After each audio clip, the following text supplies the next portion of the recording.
আপনারা কী করেন যে আপনার বাচ্চার বয়স 18 পূর্ণ না, বাংলাদেশে কিন্তু নিয়ম হচ্ছে মেয়েদের বয়স 18 আর ছেলে বয়স 20। আপনারা কী করতেছেন, এই বাচ্চাদের 18 বছর আগে আমি বিয়ে দিচ্ছি। বিয়ে দেওয়ার পরে এই বাচ্চা করে কি শ্বশুর বাড়িতে গিয়ে শ্বশুর শাশুড়ি ননদ যেগুলোতে মন জয় করতে পারে না, কারণ তার বয়স তো 18 হয় না, তার খেলনা বয়সটা। এই বয়সে বিয়ে হওয়ার পর আপনারা কী করতেন, সরকারকে ফাঁকি দিয়ে, আইনকে ফাঁকি দিয়ে আপনারা করতেছেন বিয়েটা রেজিস্ট্রি করেন না, চুপ করে বিয়ে পড়ে দেন। বিয়ে পড়ানোর পরে অনেক সময় দেখা যাচ্ছে আপনার কোর্টে গিয়ে বিয়েটা এভিডেভিট করেন নন জুডিশিয়াল স্ট্যান্ডে। আপনারা মনে করেন যে অনেক বড়, আপনি কথায় কথা বলেন যে কোর্ট ম্যারেজ করছে, তাই বলেন না? আচ্ছা শোনেন, এই কোর্ট ম্যারেজে তখন 300 টাকা স্ট্যাম্পে একটা উকিল সাহেব খালি স্বাক্ষর মানে সিল মারা দেয়, আপনারা মনে করেন কাজ হয়ে গেছে। আর ওই 300 টাকা স্ট্যাম্পে ছেলেরা মেয়ের ছবি দেয়, দেখেন লেখা দেয় আমি অমুক অমুক মুসলমান অমুক, আমি প্রাপ্তবয়স্ক সজ্ঞানের সহ 1 লক্ষ টাকা দেনমর, 5 টাকা দেনমর দিয়ে বিয়ে করলাম। যখন আপনার বাচ্চা 6 মাস 7 মাস 1 বছর পরে সংসার নষ্ট হচ্ছে, তখন আপনি কী করবেন, আইনে আশ্রয় নিচ্ছেন। আপনি আমাকে যা বলেন স্যার মামলা না, কেউ তোদের মারপিট করে, আমি বললাম আপনি বিয়ে কি রেজিস্ট্রি করছেন? না স্যার বিয়ে রেজিস্ট্রি করেন। বিয়ে যদি রেজিস্ট্রি না করেন তো আপনি আইনে সুস্থ পাবেন। স্যার কোর্ট ম্যারেজ করছে, কিন্তু কোর্ট ম্যারেজের কোনো মূল্য নাই আপনার কাছে। এই নন জুডিশিয়াল স্টামে কোর্ট ম্যারেজের কোনো মূল্য নেই। ভুল করাও আপনি সরকারকে ফাঁকি থেকে নিজেকে ফাঁকি ফেলবেন না। আপনার কলিজার টুকরা, আপনার আদরের সন্তান কি আপনি এই অল্প বয়সে বিয়ে দিয়ে তার জীবনটা নষ্ট করেন না। আমরা এমনও পাইছি যে একটা মেয়ের বিয়ে হয়েছে 2 মাস, সংসার হয়নি, 3য় বিয়ে, 4র্থ বিয়ের পরে সে কী করছে, সে আত্মহত্যা করেছে। তাহলে কাজ চলে গেলো, আপনার কলিজার টুকরা অকালে চলে গেল, এটা ভুলটা আপনার ছিল। দ্বিতীয় কথা হচ্ছে এই কাজটা আপনারা করবেন না, বাচ্চাকে তার প্রাপ্ত বয়সে বিয়ে দেন। দ্বিতীয় কথা হচ্ছে যে এই মোবাইল ফোন, আপনার বাচ্চারা 6, 7, 8, 9-এ পড়ে, সবার কাছে ফোন আছে। এই ফোন দিয়ে আগের আমরা পড়াশোনা করছি, ফোন দিয়ে পড়াশোনা হয় না। এই ফোনে শুধু বাচ্চারা নষ্ট হয়ে যাচ্ছে। এই ফোনে বাচ্চারা একটা ফোন দিচ্ছেন, এই ফোনে তারা বিভিন্ন জায়গায় সম্পর্ক করতেছে। সম্পর্ক করার পরে তারা সেই কোথায় কুষ্টিয়া, কোথায় রাঙ্গামাটি, কোথায় বান্দরবন, চিটাগাং, কোথায় রংপুরে তারা ফোন করাতে বিবাহিত না অবিবাহিত চলে যাচ্ছে, একমাত্র এই ফোনের কারণে। এই ফোনটা বাচ্চাদের কাছে দূরে রাখবেন। আপনার বাচ্চাকে ফোন দিবেন না, বাচ্চা পড়াশোনা হবে। আপনারা এখানে গার্জেন আছেন, আপনারা অবশ্যই সতর্কতার সাথে দেখবেন এই ফোনটা আমাদের ধ্বংস করছে। আর একটা কী করে, এই ফোনে বাচ্চারা এখন করে কি, ভিডিও কল দেয়। ভিডিও কল যখন দেয় তখন ভিডিও কলে ওই পাশটা ছেলেরা ওই কলটা সমস্ত ভিডিও করে নেয়। দেখা যাচ্ছে তারা নোংরা ছবি পাঠাচ্ছে, তার শরীরের অঙ্গ প্রত্যঙ্গ দেখাচ্ছে। দেখানোর পরে ওই পাশটা সব রেকর্ড করে নেয়। রেকর্ড করার পরে যখন সম্পর্ক অবনতি হয়েছে, তখন ওই ছেলে করে কি, আপনার বোনের, আপনার ভাস্তির, আপনার মেয়ের, আপনার নাতিপুতির এই ছবিটা ফেসবুকে একটা ফেসবুক আইডি খুললেন। কয়েকদিন পর যে আমাদের কাছে বলেন স্যার আমার মেয়ে, আমার ভাস্তির, আমার বোনের একটা আইডি খুলছে গলা কাটে। তখন আমি ওই বাচ্চাকে বলি যে বাবা তুমি ঘরে থাকো, তোমার মাকে নিয়ে তোমার বাবা বের হয়ে যায়। আমি বলি এখন সত্য কথা বলো তো বাবা, ডাক্তারের কাছে আসলে সত্য কথা বলো, রোগ কোথায় আছে? তখন বলে স্যার আমি তো ছবি দিয়ে দিচ্ছি সব শেষ। সে করছে কি, তার সব ছবি দিয়ে দিচ্ছে।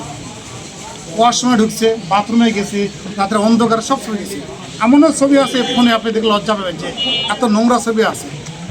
এই এলাকারও আছে। আপনার বাচ্চা দেখে এই মোবাইল আসক্ত থেকে সরে নিয়ে আসবে। এর পাশাপাশি শুধু বাচ্চা না, এই থানায় মাসে 10টা মেয়ে বাচ্চা চলে যাচ্ছে, 10টা মহিলাও যাচ্ছে। বিবাহিত মেয়ে 17 মাস বয়স বাচ্চা রেখেও চলে গেছে, মাসে 10টা পাই। আপনারা আপনাদের ওয়াইফকে এই বড় ফোন একটু সতর্ক রাখবেন যে এই ফোনে সে কার সঙ্গে কথা বলে। এই ফোনে এখন সবাই চালাক তো, কথা বলে ইমো, হোয়াটসঅ্যাপ, মেসেঞ্জারে। কারণ যদি ফোনে কথা বলে তারা সিবিআর বা নিলে আমরা সহজে পাই। আবার গ্রামীণ ফোনের যেটা অ্যাপস আছে আপনারা নিজেরাও দেখতে পারেন। এই ফোনটা আপনাদের জন্য মানে এত বেশি ভয়ানক, আপনারা সবাই তো আপনার সোনামণি কোয়ালিটি টুকার জন্য এই ফোনটা থেকে বিরত করবেন। আপনার বাচ্চা যখন পড়াশোনা করে রাত্রেবেলা কখনো ঘরের দরজা বন্ধ করে পড়তে দিবেন না, দরজা খোলা থাকে। আপনার ছেলে যদি বেশি সকালের মধ্যে ঘুমায়, আপনি বোঝা নেবেন যে আপনার ছেলে নেশা জগতে চলে গেছে। যারা বেশি সকাল পর্যন্ত ঘুমাবে 10টা পর্যন্ত দেখবেন তারা ফেন্সিডিল খাওয়া শুরু করছে। ফেন্সিডিল খেলে ঘুম বেশি হয়। ফেন্সিডিল খাওয়ার পর লাল চা খাবে, দুধ চা খাবে বেশি করে, ঘুমাবে বেশি। আবার দেখবেন সারা রাত জেগে আছে, ঘুমাচ্ছে না, তাহলে বুঝবেন আপনার সন্তান ইয়াবা খাওয়া শুরু করছে। এই দুটো যদি আপনার বাবা, আপনি ভাই, আপনি যদি একটু খেয়াল করেন তাহলে আপনি অবশ্যই বুঝতে পারবেন আপনার সন্তান কোন পথে চলে গেছে। আপনারা অবশ্যই দিকগুলো খেয়াল করবেন, যেটা পয়েন্ট বললাম। সন্ধ্যার পর বাচ্চারা শাসন করবেন যে তুমি কোথায় গেছো, এবং স্কুলে যায় না কোথায় যায় একটু খেয়াল করবেন, কোথায় প্রায় করবেন। যদি একটু বেশি খেয়াল করেন তাহলে আপনি সন্তান, যদি আপনার একটা সন্তান মাদকের সঙ্গে আসক্ত তাহলে বলবেন স্যার আপনার মাদক ধরেন না। কিন্তু আপনারা সবাই আমি এর আগেও বলে গেছি, মাদকের বেশিরভাগ সময় যারা বড় ব্যবসা করে এরা আমার ধরা ছোঁয়ার বাইরে, শুধু বহনকারীকে ধরা যায়, এবং যেটা খুব আইনে জটিলতা থেকেই থাকে। আমরা 2-3 পুরিয়াতে মামলা দিলে আসলে জামিন হয়ে যায়। আপনারা গ্রামের লোকদের সাহায্য করেন তাহলে অবশ্যই আমরা কি করব, ওই যে বড় ব্যবসায়িক আমরা চেষ্টা করব, আপনারা আমাদের সহায়তা করলে আমরাও চেষ্টা করব এই বড় ব্যবসায়িক পাওয়ার জন্য। বড় ব্যবসায়িক পারলে সাধারণত আমরা বড় মামলা হয়, আর ছোট মামলা হলে জামিন হয়ে যায়। আপনারা বলেন যে দ্রুত জামিন হয় কেন? জামিন দেওয়ার মালিক কোর্ট, আমরা ধরে চালান দিই, এটা এক কথা কোর্ট বিচারক বলে। এই জন্য যে কথা বলো আমার বাল্য বিবাহটা আর আপনি মাদকটা, মোবাইল ফোনটা, এখন আমাদের সবচেয়ে সমস্যা হয়ে গেছে। যেমন মামলা আসে শুধু এই নারী শিশু, খালি আপনি যৌতুকের জন্য মারামারি পরকীয়া প্রেম এই নিয়ে, যে আপনাদের বললে যে আপনারা এই যৌতুক না যে ঘটনা এটা অল্প বয়সে বিয়ের কারণে বেশি হচ্ছে। আপনার নিজেকে চালাক মনে করে আপনি সরকার ফাঁকি মেরে কাজ করেন না, বয়স করে বিয়ে দেবেন না, রেজিস্ট্রি করবেন।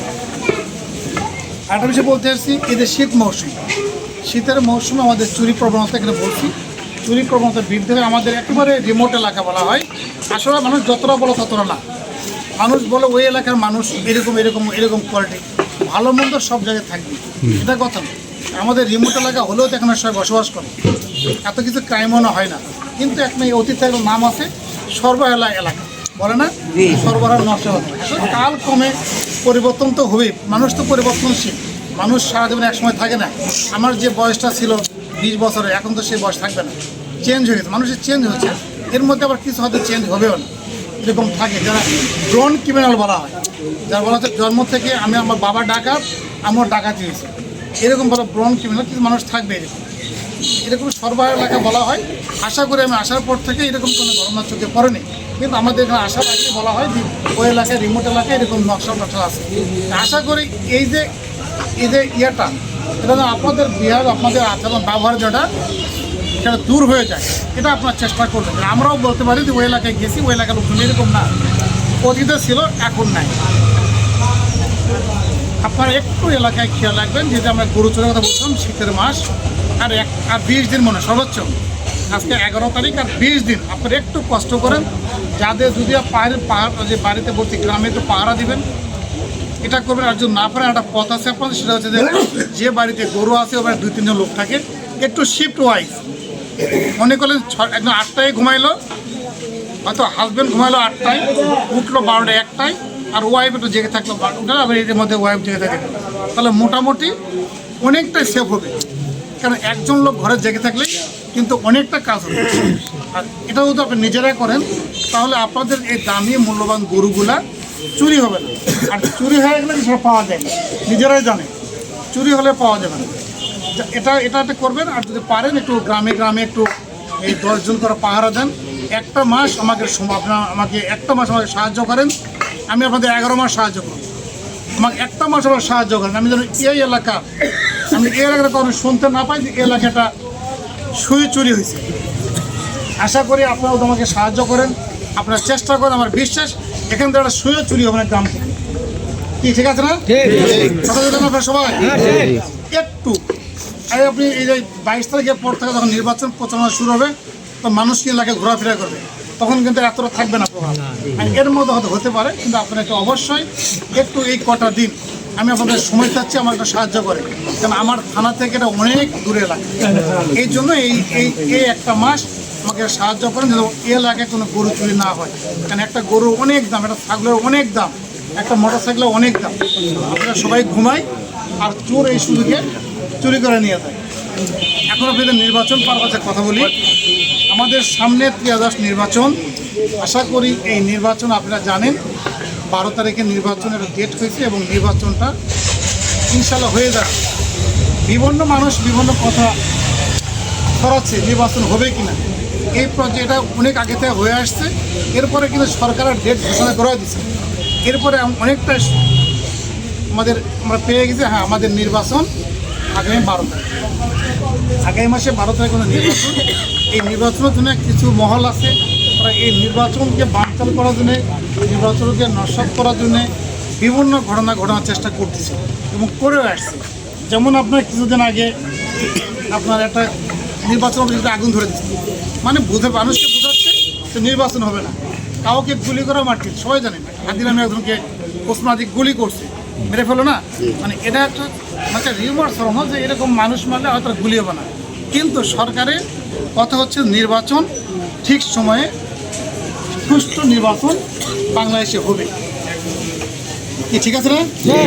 কি মনে করেন নির্বাচন অবশ্যই হবে এবং এই নির্বাচনে সরকারের কথা হচ্ছে যে আমরা একটা সুষ্ঠু নির্বাচন দিব, যেন মানুষ স্বতঃস্ফূর্তভাবে বিগত 17 বছর ভোট দিতে পারে নাই, সেটার জন্য তার বহিঃপ্রকাশ ঘটাতে পারে।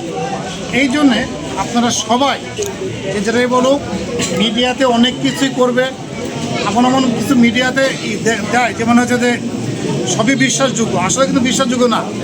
একটা আইএস সফট আছে না, এই সফটওয়্যার দিয়ে এমনভাবে মানুষকে দেখাচ্ছে বোঝাচ্ছে এরকম ঘটনা।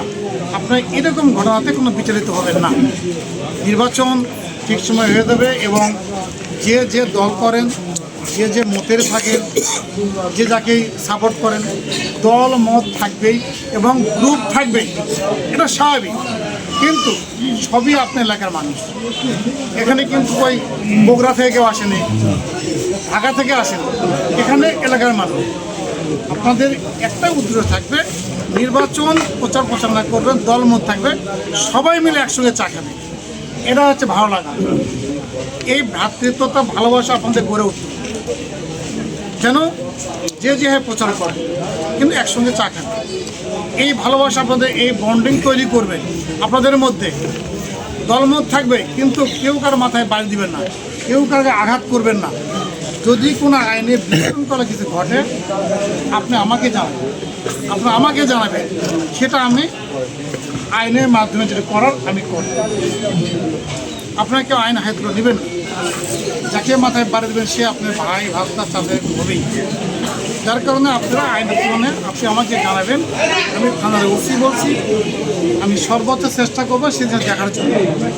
এখানে যদি কেউ চাঁদাবাজি করতে আসে, চাঁদা নিতে আসে, আপনারা অবশ্যই আমার দরজা খোলা আছে, আমার থানার দরজা খোলা 24 ঘন্টা খোলা থাকে। দেখেন থানা আর হসপিটাল 24 ঘন্টা খোলা থাকে, তাই না?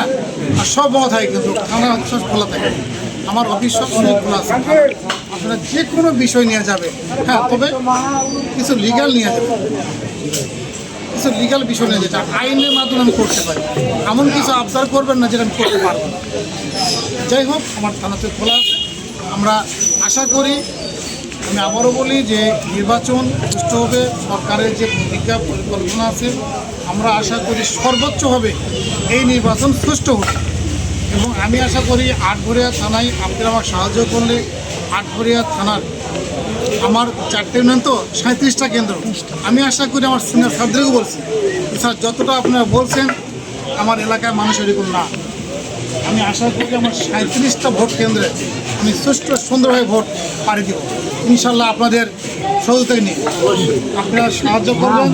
আপনারা আবারও বলি, বিগত দিন যেটা চলে গেছে ওটা বাদ দিবেন, ওটা জোরে ফেলবেন, ওটা মনে রাখবেন না যে কী নির্বাচন হয়ে গেছে সবাই জানে, এটা মনে করবেন না। আপনারা জানবেন যে নির্বাচনটা হবে খুব সুষ্ঠু সুন্দর।